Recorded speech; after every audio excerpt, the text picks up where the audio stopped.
वळूयात पुढच्या बातमीकडे. वक्फ बोर्डाचा कायदा जगात कुठेही नाही अशी माहिती नितेश राणे यांनी दिलेली आहे. वक्फ बोर्डाचा कायदा केवळ भारतामध्ये आहे असं राणे म्हणालेत. हिंदूंच्या जमिनी सरकार परत देईल असंही ते म्हणालेत. वक्फ बोर्डानं हिंदूंच्या जमिनीवरती कब्जा केलेला आहे.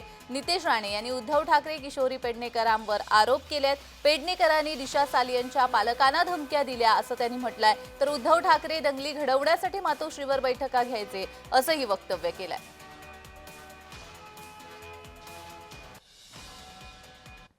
हा कायदा कुठल्या इस्लामिक राष्ट्रामध्ये पण नाही, ना पाकिस्तानमध्ये आहे, ना बांगलादेशमध्ये आहे, कुठेच नाही. ते फक्त आमच्या हिंदू राष्ट्र असलेल्या भारतामध्ये आहे. आणि आता देशाचे पंतप्रधान आदरणीय नरेंद्र मोदीजींचं सरकार जे काय वक्फ बिल जे आणत आहे, जे अमेंडमेंट त्याच्यामध्ये सुचवत आहे, त्याच्यामुळे मोठ्या प्रमाणामध्ये हिंदू समाजाची जे काही जमिनी जे घेतलेल्या आहेत, बळकवलेल्या आहेत, कब्जा केलेले आहेत जबरदस्तीने, आणि त्यासाठी त्यांना न्याय मागण्याचा पण हिंदू समाजाला जेव्हा अधिकार नसतो, ते मिळत नाही, तो सगळा अधिकार, त्या सगळ्या जमिनी आता हिंदू समाजाला परत देण्याचं काम हे आमचं नरेंद्र मोदीजींचं सरकार करतंय.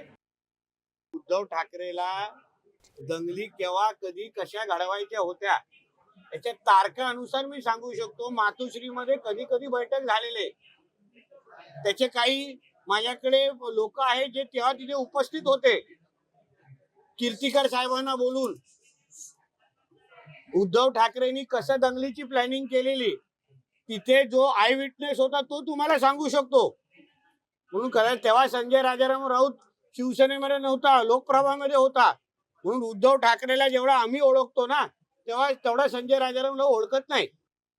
पेडणेकर ताईंनी खरं म्हटलं तर सत्य बोललं पाहिजे. त्या दिशा साल्यांच्या आई वडिलांकडे घरी जाऊन 3 तास नेमकं काय करत होत्या,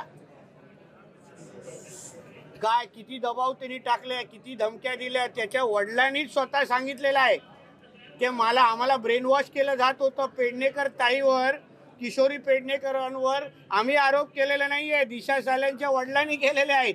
म्हणून त्या संबंधित दिशा साल्यांच्या वडिलांनी योग्य ते त्यांना उत्तर देतील.